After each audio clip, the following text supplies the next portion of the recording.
Nam nam na na na na ya nam ya nam na na na ya na na nam ya nam na na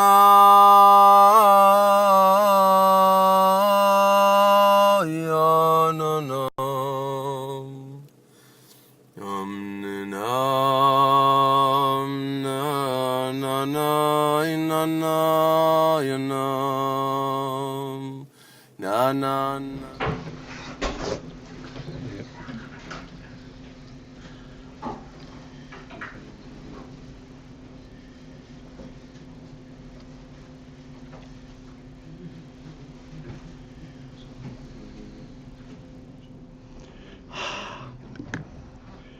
We are on the 4 lines from the bottom. That's how far we actually read. Can I ask something before we go inside? Yeah, go ahead. Yeah. Yesterday we had the mashal of, or we had the situation of a baby or a young child who doesn't know to call father or mother till he has the taste of grain. Thank you. Yeah. And I was thinking that means he has the knowledge, he has the experience of who his mother is, obviously, but he doesn't identify it. It's not identifiable by a word until he has this taste. Is that right? We have to eventually they'll pinpoint the difference between instinctive knowledge and intellectual knowledge.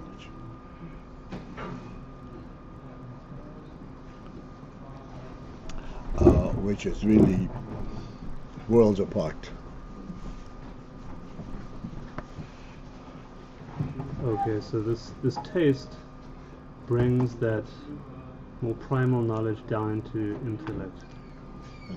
Right. The taste arouses intellect because the reality of it is only intellectual. There is no taste to it, really. No distinctive taste. I always thought it had to do with that now the baby is encountering something really outside. You know, it's not liquid, it's a real food. The baby has an experience of digesting it, and through that... Well, the Gemara does not say the Gemara says tam dogon.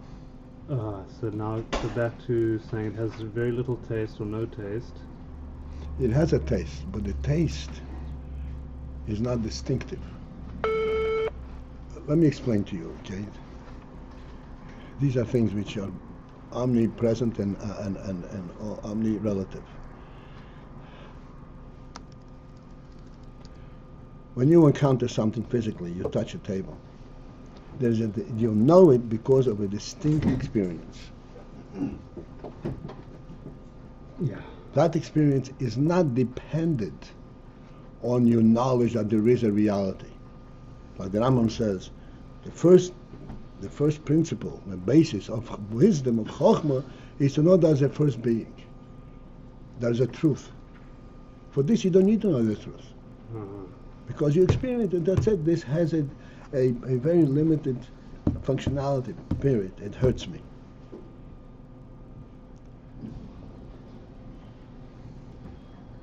Anything intellectual is not tangible. On what basis do I recognize its existence? Yeah, it does not impose itself. Does not impose itself and doesn't do anything on it. It doesn't affect me. It's not through personal experience that I know it. Right. What makes me know it? And makes me know it, in so to speak, as a reality. Because it arouses me a sense that there is an overall reality. And this is part of that overall reality. Again, you know it's real because it arouses in me a sense of overall reality. So it's strange that something physical, the grain, would or the taste of this physical grain is going to confirm or really, elicit this inner Right. reality. Right. It's strange only from an animal's perspective. From a human perspective, Yeah. no one should understand this. Yeah. The reason that it arouses, it will not arouse it in an animal, No. because it does not have that sensitivity at all. Right. A human being, in essence, his neshama, in essence, you say he wants to be, has the rotzen, he wants to be a human being, because he has his initial being is a reality, but it has not yet trickled down into his intellect, into awareness. Oh, so the grain is what arouses, that points to it, because that taste also it is a taste that alludes to something real. It is tasty only because it's real, not because of its distinct taste. And it's important that it's from the physical world, and this brings. It is important that it's from the physical world, because in our physical reality, this is the only way we can know things. That's called knowledge. Okay. Like we said, the boy who knew the whole Torah without having gone through the process of learning it, he didn't know anything. Okay. Mm-hmm. He has to go through the physical process. And the and now the nimshal from all of this had to do with, if I remember, we see the sun, which seems to be a physical body, and this arouses in us the knowledge of the first light. No? Yeah. So the experience of light, when you have the marshal of the sun, the marshal of the sun is that even though there is light, but this light is not a light presence, it's a luminary presence.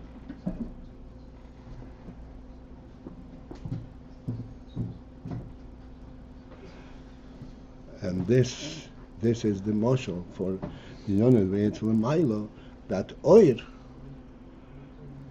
we have the oir bekele. What's oir? Oir is the moir presence in the keli. The effect of the moir.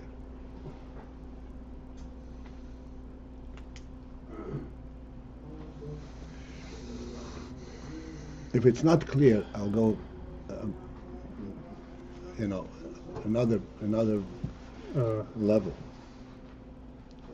I'm thinking, well, I don't know if this is on target, but I remember from yesterday we had the distinction between, let's say, light energy versus ore, light itself, the union of ore. Right. So the way I'm understanding the Tam Dagon, the mashal, was that you have something so-called physical, like in this world you have so-called energy, forces, energy that's measurable, etc. And this is indicative of real light. The taste, what's taste? It's like yesterday. I think that's where I'm having a problem. Taste is like the result of chewing up the grain. No, it's not. No. The minute you put it in your mouth, you have the taste. I also think of it's the way that you internally sense what's an external thing. The hard. How do you sense it? What is the significance of taste? There is an interesting experience. You fast a whole day and you're very hungry. The minute you put a morsel of food in your mouth, you calm down. You think you can eat the whole chicken, but only a little grain.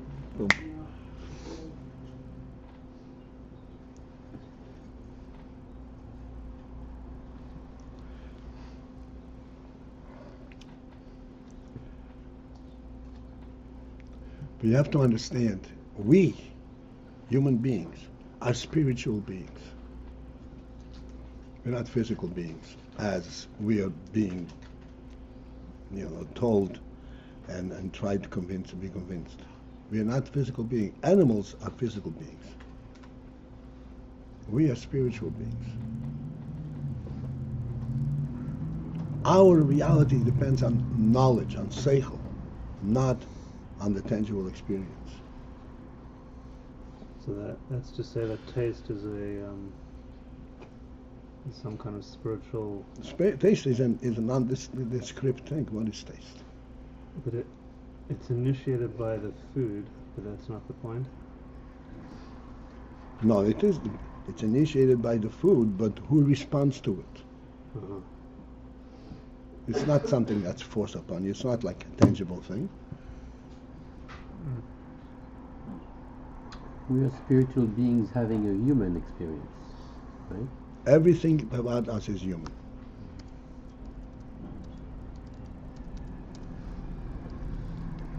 This is why we always saying, when we eat, we have to sit by a table. Everything about us is has a human element.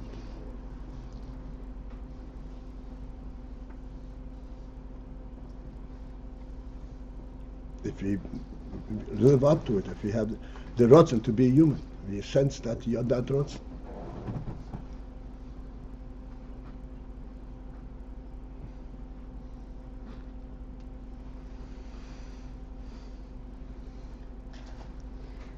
In America, it is an expression.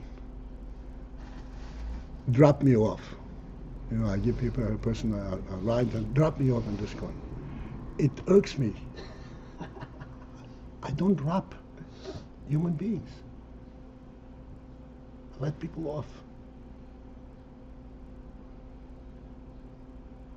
That's, if you trace it back, you understand. Mm. This is the beat generation. This is like, forget about the human element. Come on. You know, I'm a piece of weight. I weigh 150 pounds. Drop me off.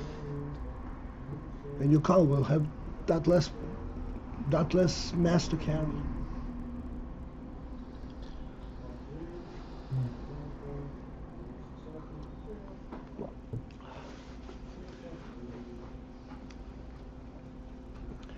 The Torah teaches us that we have to have respect. Koved habriyos. What's koved habriyos? We spoke about it many times. Koved habriyos is briyos, not koved of the habriya. Briya means a Mebash's creation.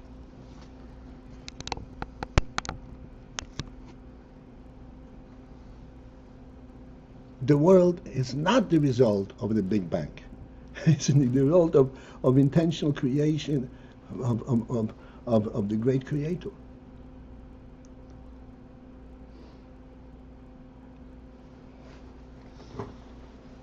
So being that we're spiritual beings, so again, the baby has to taste the grain before he can call father, Because to call father is a spiritual experience. But the grain's not spiritual. The grain is not spiritual, but I can detect in it a taste element. Oh, that is nondescript. That is a spiritual thing. Uh-huh. And without that catalyst, without that grain, he wouldn't call father because the whole concept of intellect has not come into focus yet. Oh, okay. If it was something very salty or sweet, that would be like imposing. That's experience. imposing. That's right. This is like something that it has to be. That is intellectual. That I know intellectually. Uh-huh. The other thing I know because it either pleases me or irks me. Huh. Okay. And again, the nimshal was we here in the world and we see the sun, but we should know we should. Okay, so just one second. Yeah. I think I was. The nimshal, this whole discussion is, in order to lead, they have to lead. This is actually a step down. We have to lead back to a higher level. What makes that real? What makes light real? Light is an intangible thing. What makes us able to relate to it and say, no, it's real? What makes us able to relate to the intellect? Intellectual knowledge, it's nothing. That's what being told. It's nothing. It's imaginary. It is the fact that this intellectual knowledge and the light, the essential pure light in the world, there's a similarity. The essential pure light in the world is the presence of the sun itself, which is real. If not for the sun, this would be our imagination. And the same thing is in this intellectual knowledge. What makes intellectual knowledge real is because deep down in the basis of the intellectual knowledge is that there's a first being. And that is the reality that I relate to.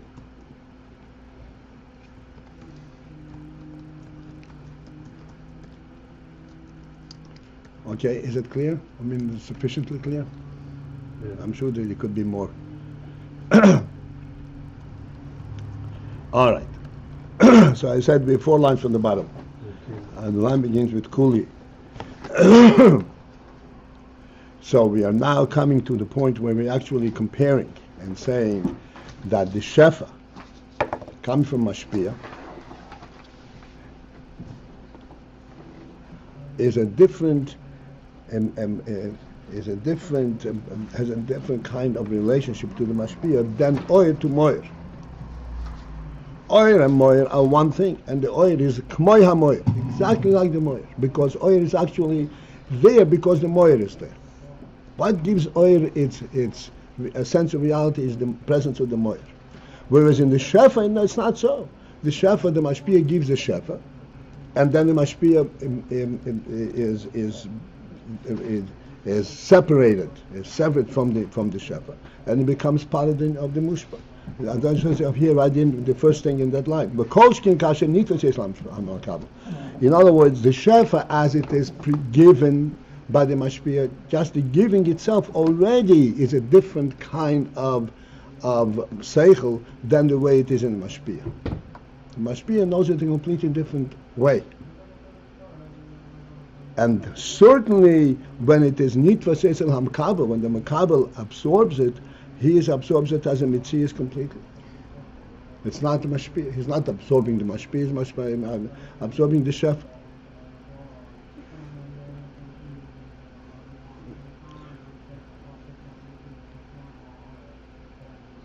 Why is it different by the mashpia? The mashpia, the hashpa, is because he's taking into account the makabel?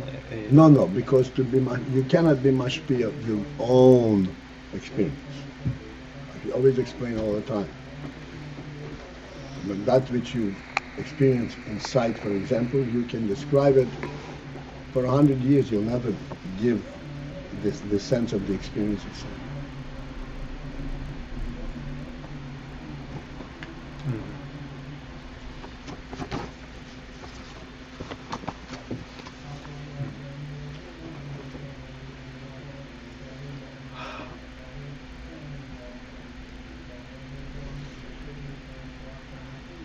I'd like to say this. Hopefully we'll get some in some aspect of it. We're speaking the whole time the intellect. The reality behind the intellect is the will. The will is that like you said, what's the will? The will is the recognition of the truth that was imbued in me, and I want it. I recognize its truth, and this is all I want. Based on this will, this is where the intellect draws its recognition of whatever they recognize intellectually. The mashpia himself, he senses his intellect as it emanates from the will.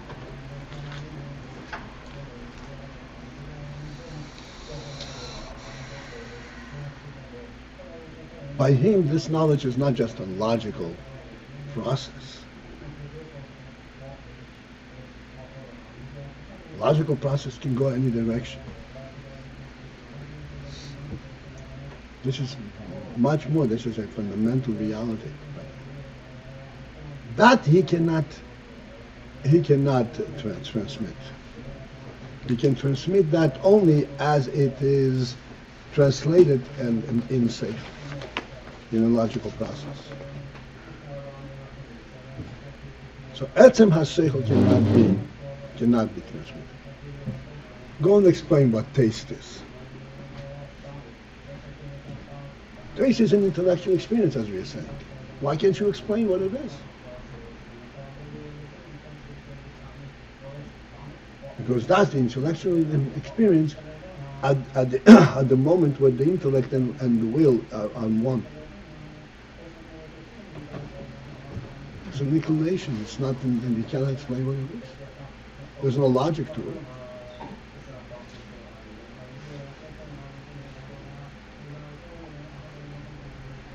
Okay? Sorry, just to clarify, you're saying when a taste triggers intellectual revelation, right? Like in this context that you were saying about the kid calling his father. You're saying that moment when taste does its job to call out the intellect from concealment to revelation, so that you call it at that time intellect is actually connected to the will. Yep. Taste basically directly That's brings. right. Because taste is the the actual experience of it. That makes the experience real. Makes the experience of intellect surfacing. Mm.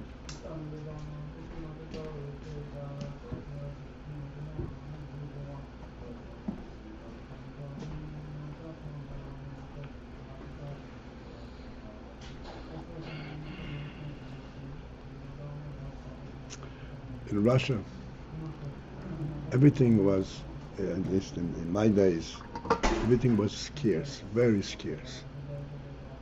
And if there was something of a special water, or fruit, or ice cream, or whatever, something of a unique type of, I told you that grapes we saw hanging on the tree. So there was an expression, give me a taste. An expression in Russian, niras kusil, right? And what meant niras kusil? I didn't get it. Yeah. You taste something, it says, I didn't really get the taste yet. Right.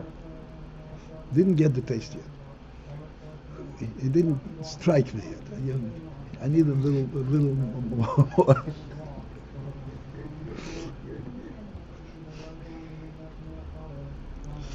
Okay, Rag. Okay, so the hashpah is not veikut b'hamashpia. That it should be k'behu etzem. Because the hashpah is not mashpia dependent. It's mashpia presented, but not mashpia dependent. As a matter of fact, we always say that on what basis is the mashpia giving the seichel? On the basis that this is something which is universal.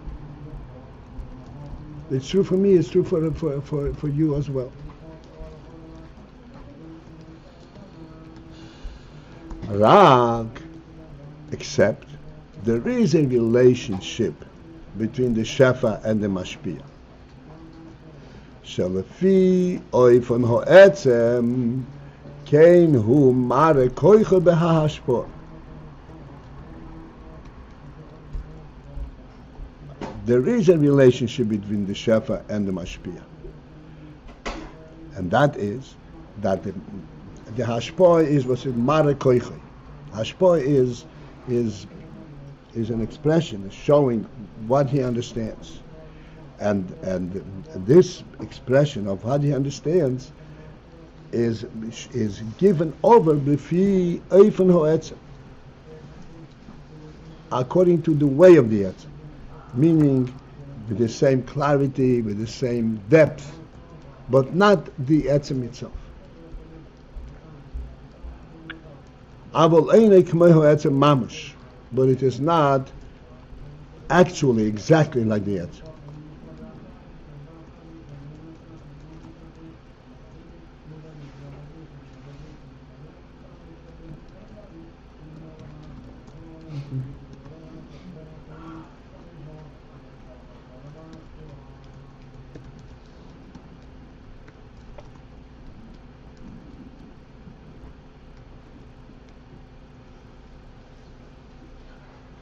V'yesh loimer.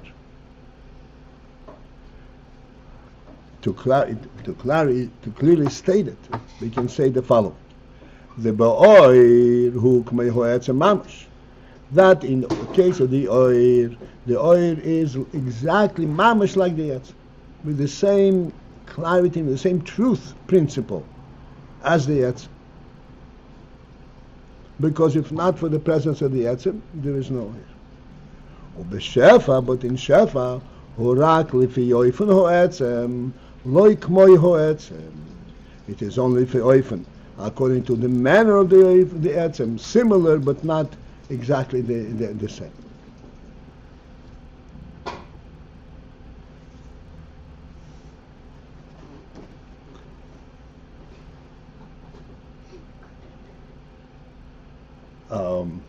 Okay, I believe this. The principle that in Shefa it is fi oifen ho'etzem, lo k'mei ho'etzem mamash. There are many ways of relating to this statement fi oifen ho'etzem.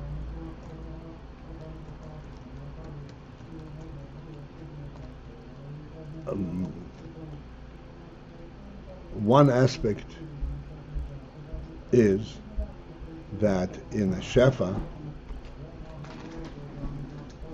when the shefa is being given over, is given over, as we said, with words. You have to formulate the idea in words, and then you can produce it. But the words are only a means, and you can see that the words are only a means to give over the periphery, the kelia for the seichel. The seichel itself is something that is being experienced by the mashpia, and it is recognized by the involvement, by the excitement, by the significance that he attributes to it. Like we say all the time that seeing that the Rebbe, Rabbeinu HaKodesh saw Rebbe Meir as he gave the shir, and that affected him in a very special way.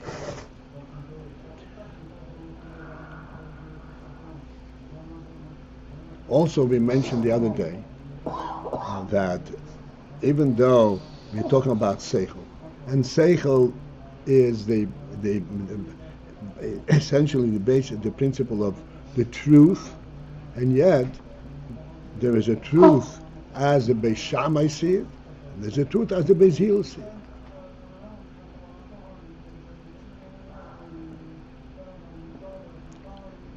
So it's Kviyei von Ho'etzem.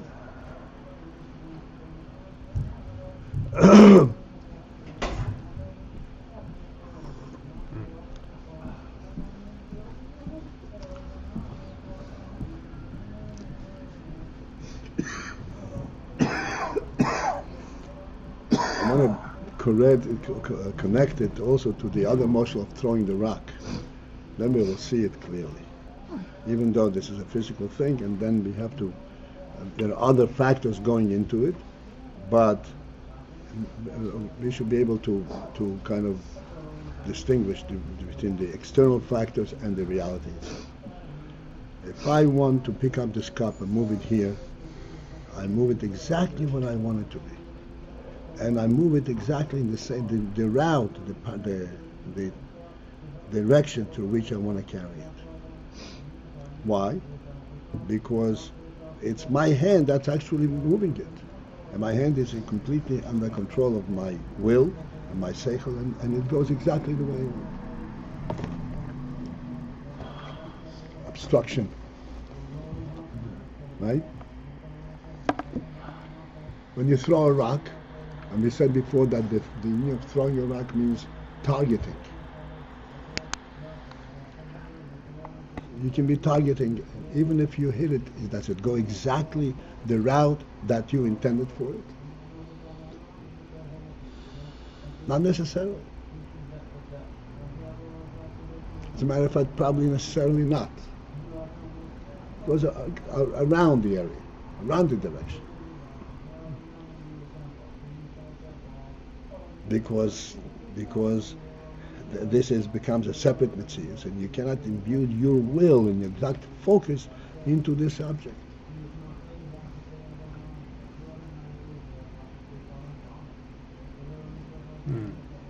Even the most trained hands, even the pitchers, They miss their target. right, and they also have to allow for gravity, right? They throw. Well, I'm saying there are other factors. Uh-huh. That I'm saying besides that, that's why I said there are other factors there. So when the Mashpia gives Seichel to the Talmud, he doesn't know exactly how it's going to be taken by the Talmud.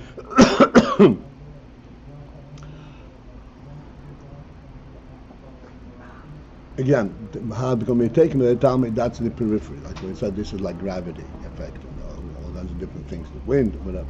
But the Shafi itself, as the Mashpia gives it, Okay. it is not what the Mashpia has. Uh-huh. And very often, he says something that cross it. Here's how I want to say it.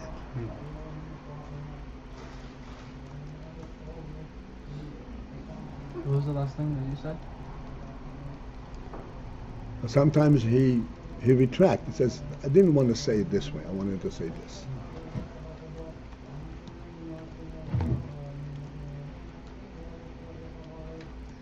But in Oir, it is K'mei Ho'etzem Mamish.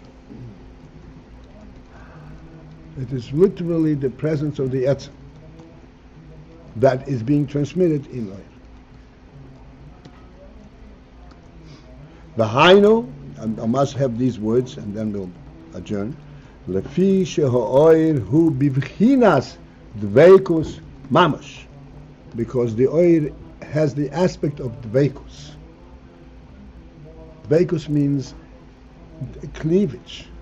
The idea of the oir is not to give oir. The idea of the oir is to give moir.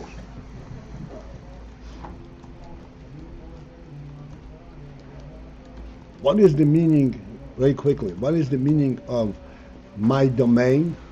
This is my home, and my oil account and it finds is everywhere in the home. Not my oil, it's me. And now we adjourn till tomorrow, Mr. Shem. Have a good day.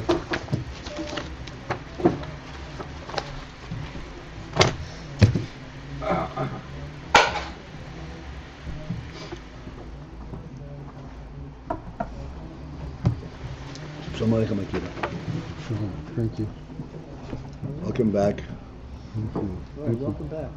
Thank you. Thank you for the greeting. Huh? Na na na na na ya na na na na na na ya ya ya na na na na